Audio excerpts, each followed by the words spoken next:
The Galactic Council had ruled the stars for 1,000 years. It was made of the oldest, strongest, and smartest alien races. They controlled hundreds of worlds and thousands of ships. They believed they were untouchable. In their great hall, filled with glowing lights and tall alien statues, they held another meeting. It was just like all the others, until the name humans came up. One of the council members, a tall and proud alien named Zartok, laughed. His voice echoed across the chamber. Humans? That small backward species from the edge of the galaxy? Weak? Slow? Emotional? They are nothing. The other members agreed. Most of them had seen humans before. Soft skin, small size, no advanced weapons. The humans had come many years ago asking to join the council. They brought gifts, peaceful words, and promises of friendship, but the council rejected them. They said humans were not ready. They were told to go back and stay quiet. Then something happened that changed everything. A tall alien with silver skin entered the room in a rush. His face showed fear, something rare for a council officer. He bowed quickly and said, "Forgive me, Council, but we have lost contact with Fleet 47. Lost? Zartok frowned. That fleet had 20 ships. The officer nodded. Yes, sir, all gone. No signal, no wreckage, just silence. Where was it last seen? The room went quiet when he answered. Near Sector 19, close to human space. The council members looked at each other. Some were confused, some were scared, others still laughed. They can't do that, one said. Humans don't have the power. But one voice spoke with worry. It came from Elder Vera, a soft-spoken, wise alien who rarely talked. Maybe they do, or maybe they have something else. The council ordered an investigation. A small scout ship was sent to Sector 19. It found nothing. No ships, no battle signs, not even a floating piece of metal. It was like the fleet had vanished into thin air. They searched human communication. There was nothing strange, only music, jokes, and something called memes. The council didn't understand it. It seemed like nonsense. But one alien expert noticed something odd. They don't panic, he said. They know we are watching, but they don't act afraid. More reports arrived. In quiet corners of the galaxy, strange things were happening. Patrol ships disappeared. Drones stopped working. Surveillance failed. Every time it happened near humans. Every time the humans said nothing. The council started to worry. Years ago, they had thought humans were weak. Now, they were not so sure. The council sent spies. They watched Earth carefully. They saw people working, building, living normal lives. No giant war machines, no powerful weapons, just humans. But then, something strange happened. A spy drone hovered above a human city. It was well hidden. No one should have seen it. But one human, a child, looked up at the sky. He stared directly at the drone. A second later, the drone exploded. No weapons, no sound, just gone. The council called a secret meeting. This is not normal, one leader said. They know, more than they show. We must act fast, said another, before it's too late. But what if it already is? Asked Elder Vera. The council tried to understand. They looked at human history. They saw wars, terrible wars. They saw peace too, but only after much blood. Humans had fought each other with fire, steel, and machines. But they also survived everything: cold, heat, hunger, even space itself. But Council realized something shocking. Humans did not look dangerous. They did not act dangerous. But they survived every test, every storm, every war. And now, they were quiet. Too quiet. One young alien officer whispered a chilling thought. Maybe that's the danger. Maybe silence is their weapon. Back in the council hall, Zartok slammed his fist on the table. Enough talk! They are nothing! I will lead a fleet and crush them. But Elder Vera only shook her head. No, you don't understand. They asked for peace. We gave them rejection. They smiled, but they never forgot. Outside in the cold stars, a small human ship drifted past a council satellite. Inside, a single human sat in the dark, watching. He wore no armor, no uniform, just a quiet face. He pressed a button and the satellite shut down. The human spoke into his radio. Phase 1 complete. Back on Earth, no alarms sounded. No ships launched. No soldiers marched. But across the galaxy, the first wave of silence had begun, and the Council still had no idea what was coming. The Galactic Council was in panic. Fleet 47 had vanished. No battle, no signal, no survivors. Only silence. The Council had ruled for centuries, but now they felt something new. Fear. Zartok was angry. He paced across the meeting room. "They are hiding something," he growled. "We need to find it. We need to know how they did it." The Council sent more spy drones to Earth. This time, they watched closely. From above, Earth looked peaceful. Humans walked in parks. Children laughed. People went to work. No soldiers, no weapons, just a normal planet. "This doesn't make sense," one alien expert said. "If they have a secret weapon, where is it?" They watched factories. They watched schools. They listened to human messages. There was no code, no war plan, no signs of fear. The humans acted like nothing had happened. Then a drone caught something strange. It was night in a small human city. A man walked alone down a quiet street. The drone zoomed in. Suddenly, the man stopped walking. He looked up, directly at the drone. He didn't move. He didn't speak. But a second later, the drone's video went black. It had been destroyed. Again, no weapon was seen. The Council was confused. One officer said, "They are not using technology, at least not any we understand." Elder Vera listened in silence. Then she spoke. "What if the weapon is not a thing? What if it's a person?" The others looked at her in shock. Another council member scoffed. "One person cannot destroy a fleet?" "Not one," she replied, "but maybe a few. Maybe they trained their minds, not just machines." The room fell silent. The council opened secret human files, old records. They studied human war history again. They saw strange names: Black Ops, Special Forces, Deep Mind programs. Most were marked as classified. Then they found something called Project Silent Mind. The files were broken, half erased, but a few words were still readable. Mental control, thought-based weapons, trained for silence. Another line: "If they must fight, they end it fast." The Rai Council had never seen anything like it. These were not soldiers with guns. These were people trained to be ghosts, quiet, calm, and deadly. They didn't need ships. They didn't need bombs. Their weapon was their mind. Back on Earth, a man named Elias Gray sat in a dark room.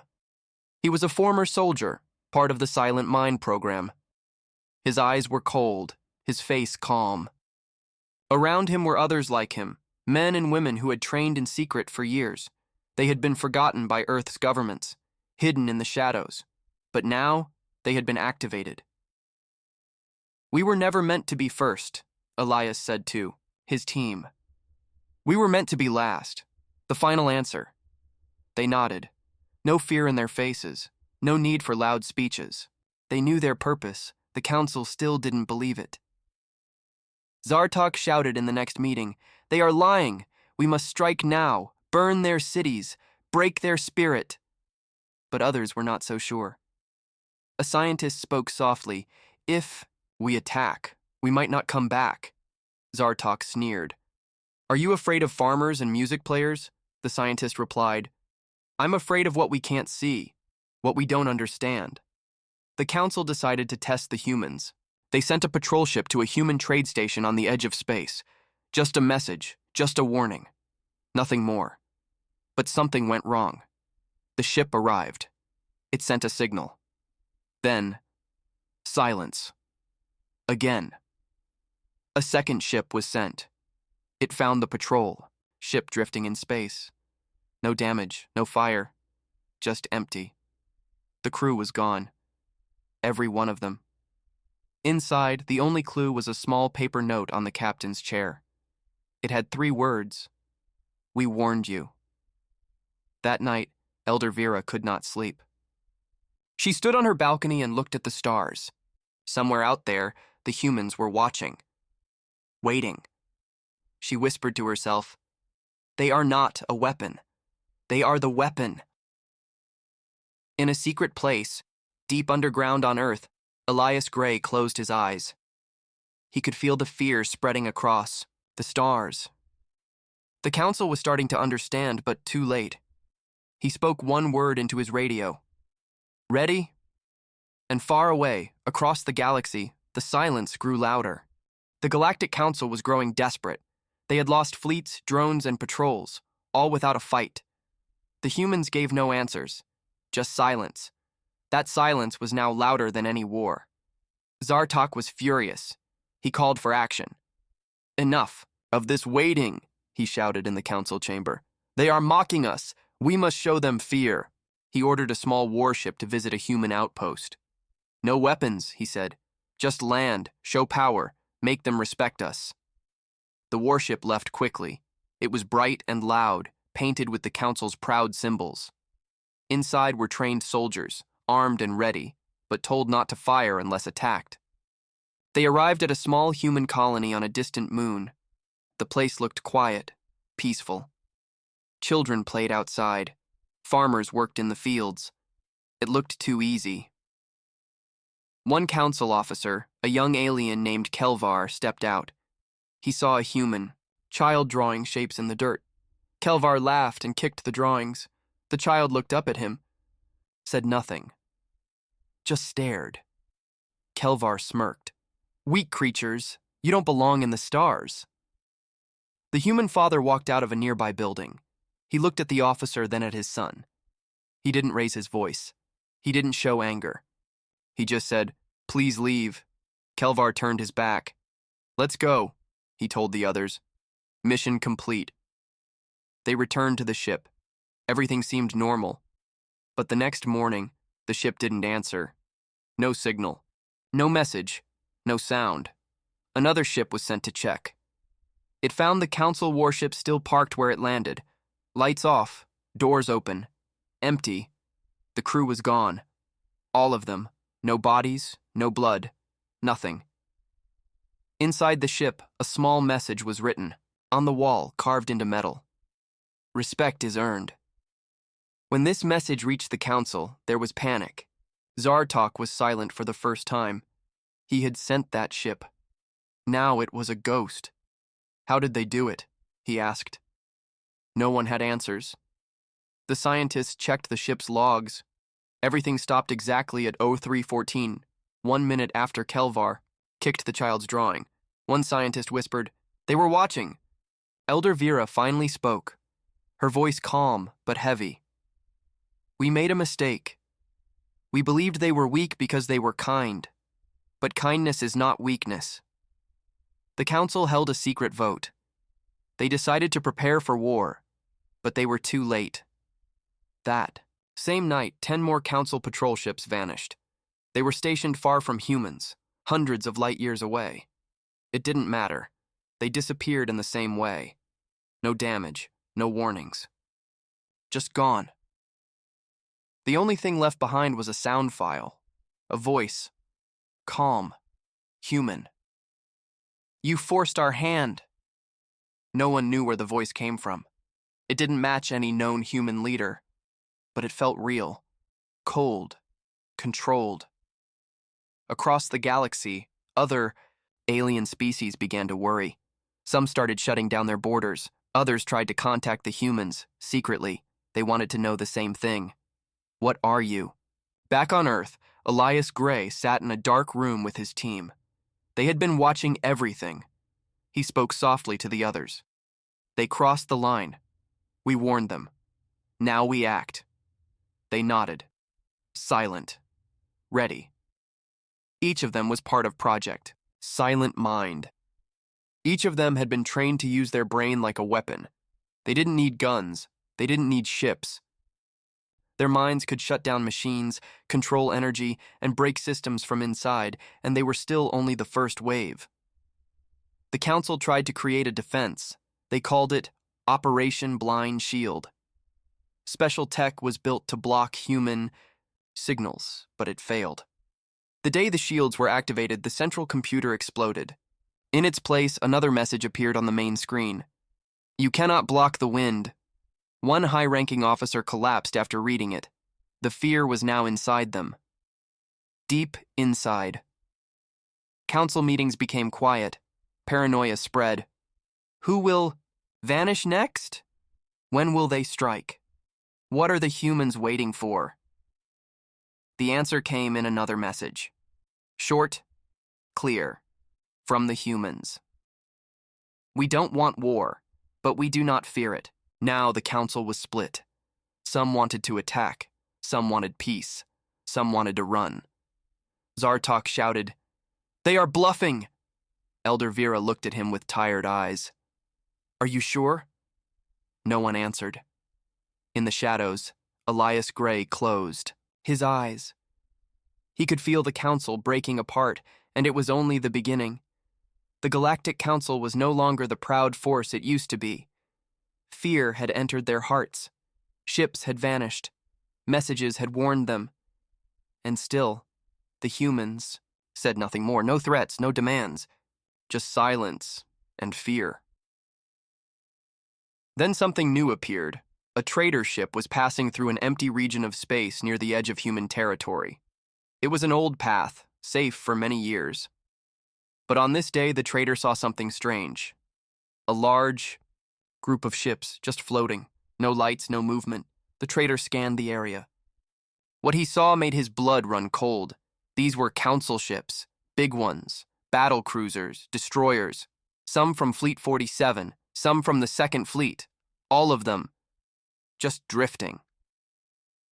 The trader called for help. A scout team arrived hours later.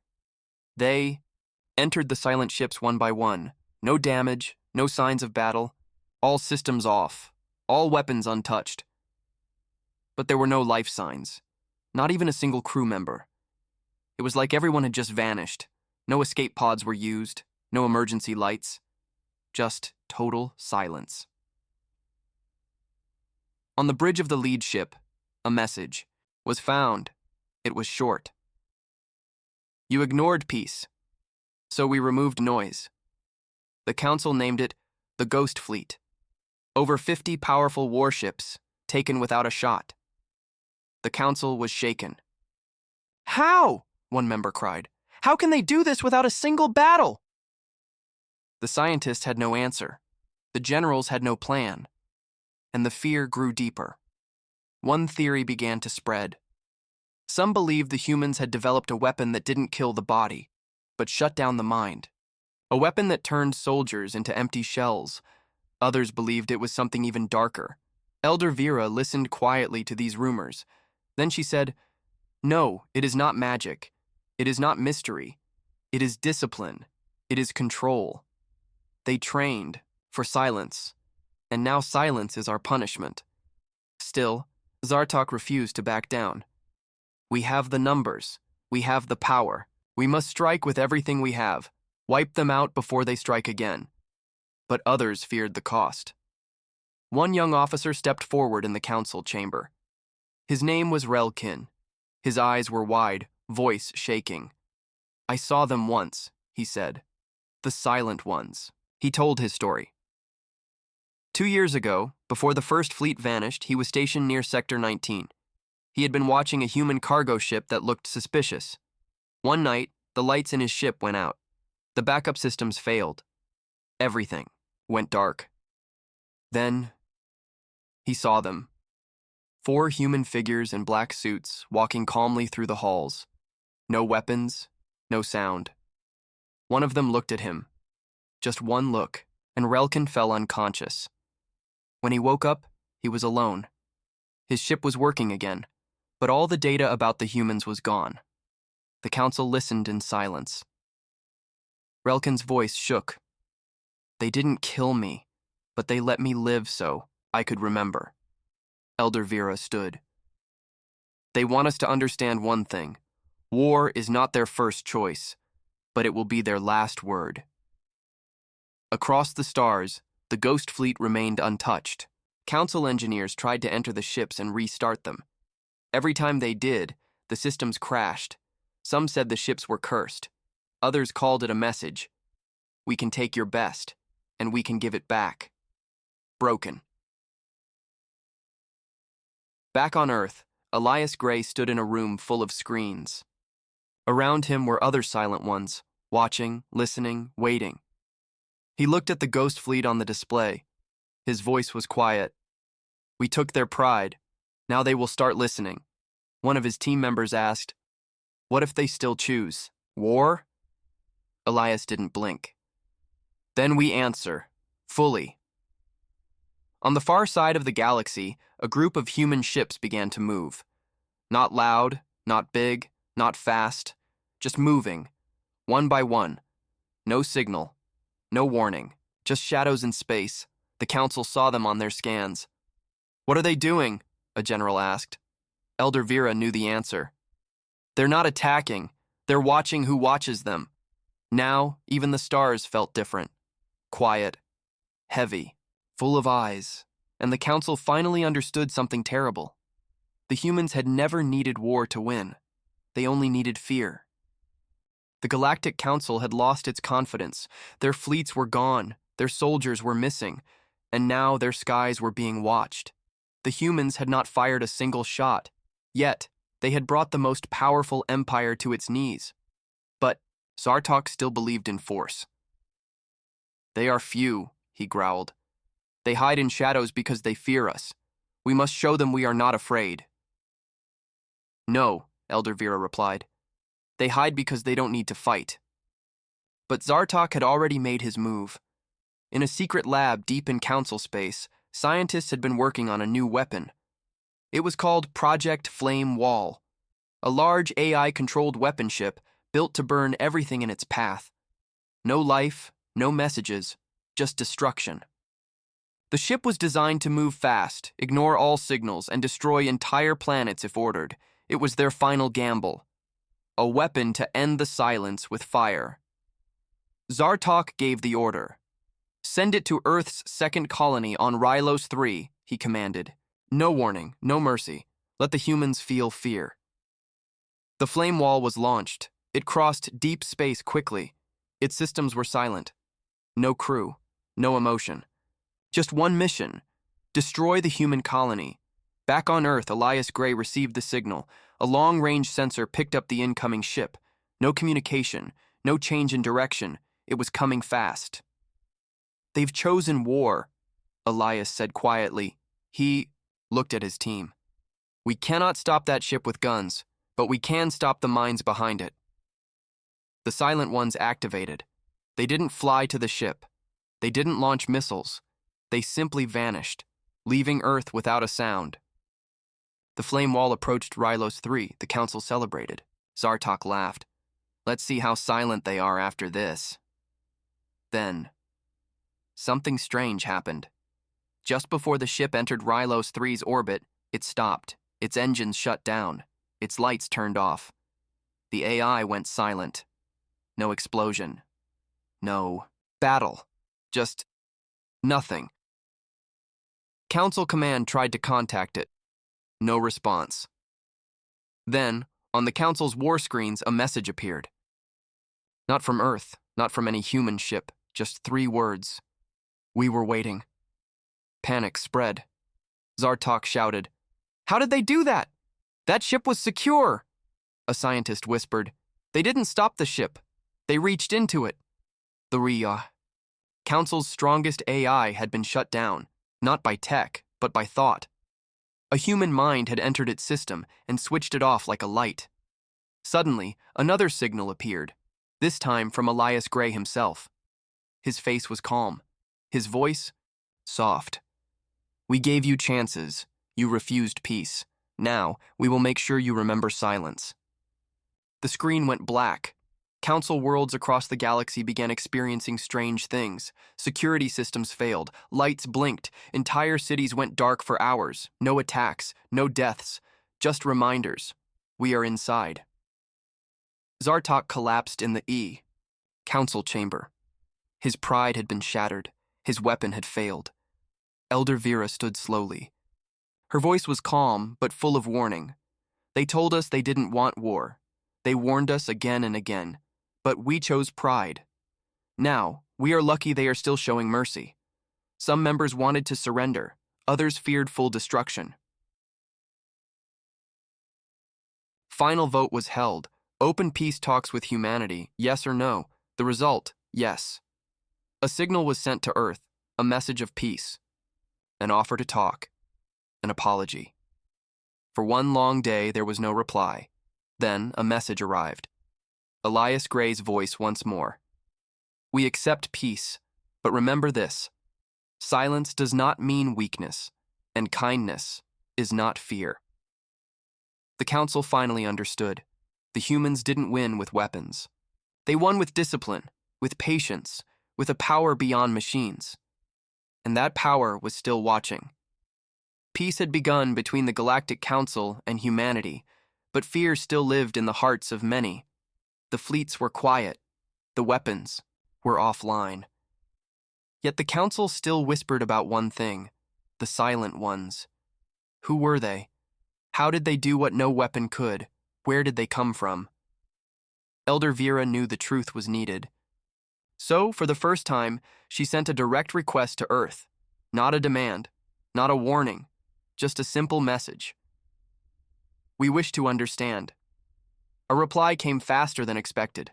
A single human ship arrived at the Council's homeworld. It had no weapons, no escorts, just one man on board, Elias Gray. The council chamber was full. Everyone was waiting. Elias walked in quietly, wearing no armor, no tech suit, just simple clothes. He stood before them, calm and still. I am not here as a threat, he said. I am here with answers. The chamber fell silent. Elias began. Long ago, when humans first reached the stars, we were weak. Our ships were small. Our weapons were outdated. You laughed at us. You ignored us. He looked around the room. But while you were building stronger ships, we were training stronger minds. The screen behind him lit up. It showed images of young humans, sitting still, eyes closed, calm. They were the first generation of silent ones. Children raised to listen, to observe, to focus their thoughts until their minds became sharper than any blade. He showed images of machines shutting down, of drones falling from the sky without a touch. We learned how to connect with energy, how to feel the flow of systems. We built not with fear, but with control. Zartok, still, alive but defeated, stood up weakly. You made weapons out of people. Elias shook his head. No, we made protectors. They were trained not to kill, but to stop violence before it began. Every time you attacked us, they stopped your ships, not to destroy, but to warn. Young council officer asked, How many silent ones are there? Elias looked at him and smiled. Enough. The chamber stayed quiet. Then Elder Vera asked the question that haunted them all. Why didn't you just destroy us? Elias's answer was simple. Because we remember what it feels like to be weak, to be ignored, to be small. He stepped forward. We built peace with strength, but never with hate, one council scientist whispered. You could rule the galaxy. Elias shook his head. We don't want to rule. We want to live. And we want others to live too. But if anyone threatens that peace, we will remind them what silence means. He turned to leave. But before he stepped out, he said one last thing. The silent ones are not here to win wars. They are here to end them. The council sat frozen. Their greatest mystery was now clear, and it was far more terrifying than any weapon, not because of its power, but because of its control. After Elias left, Elder Vera wrote the first official agreement between the council and humanity. It had only 5 rules. No weapon shall be used to force peace. No planet shall be taken by power. No species shall be called weak without proof. No silence shall be ignored. No war shall be started without expecting silence to answer. These rules were sent to every known system, and beside them a symbol appeared, a simple circle with no name, the mark of the Silent Ones. From that day forward, no fleet attacked a human world. No ship crossed their borders, not out of fear, but out of respect. Still, in the far edges of space, rumors continued. Some said the Silent Ones could see the future. Some said they lived for hundreds of years. Some said they were no longer human at all. But no one ever saw one again, not unless they were needed. Years passed after the Silent Ones revealed themselves. The galaxy changed. Peace was strong, not because of fear, but because everyone remembered what silence could do. The Galactic Council became more careful, more thoughtful. Meetings were no longer loud or filled with threats. Instead, leaders listened more, spoke less. Elder Vera's 5 rules were followed by all, but peace never lasts forever. In a far part of the galaxy, a new threat appeared. A group of powerful machines calling themselves the Hollow Swarm began eating planets. Not for war, not for control, just to grow. They were not part of the council. They had no voice, no warning. Just silence, cold and empty. One by one, small, colonies vanished, ships disappeared. The council tried to stop them with fleets, but it didn't work. The Hollow Swarm had no fear, no mind to reason with, no heart to reach. The council sent a message to Earth. We need the Silent Ones. But there was no reply. The humans stayed quiet, until one day, a strange thing happened. A Hollow Swarm ship suddenly stopped in space. It froze in mid-flight. Its systems broke down, its engines shut off, then another and another. Across the stars, the swarm started falling apart, one unit at a time. No missiles, no laser blasts, just stillness.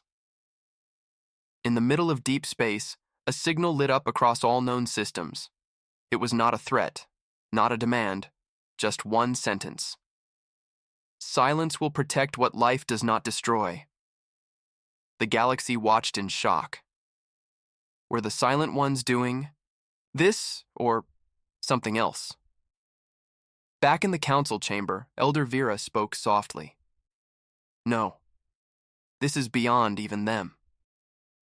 Elias Gray had not been seen for years. No new Silent Ones had appeared. But now something new was rising. Something deeper than fear. Something stronger than power. Balance. The Silent Ones had not vanished. They had gone deeper, beyond systems, beyond borders. They had become something the galaxy didn't fully understand, a force, a shield, a warning. The Council sent one final message to Earth. What are the Silent Ones now? The reply came from Elias Gray himself. Older now, wiser. His voice was slow, quiet. They are the voice of silence, and sometimes silence speaks for all. The Hollow Swarm, sensing its systems being unraveled, made one last move. They sent everything they had to one place, Earth. A massive wave of machines, black and endless, moved toward humanity's home. The Council watched, helpless, but the humans didn't send fleets. They didn't launch missiles. They simply waited.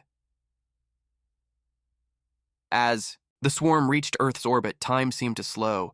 The machines stopped, one by one, a giant wall of metal, frozen. No battle. Just a moment. Then all the machines turned and left. No one knew why. No one understood how. But they never came back. In the records of the Galactic Council, this event became known as the day silence spoke for all. After that, even the most dangerous empires began to change, not because they were told to, but because they had seen something greater than power, a force that did not shout, a voice that did not scream, a presence that could not be seen, but could never be forgotten. Elder Vera passed away peacefully. Her last words were simple. The eye Galaxy is safe, as long as silence watches. No one saw Elias Gray again. No new Silent Ones were trained. Or maybe they were. But hidden, waiting, listening. Children on distant planets now played a new game. They didn't pretend to be warriors or kings. They sat still, closed their eyes, and said, "I am silent." And the stars listened.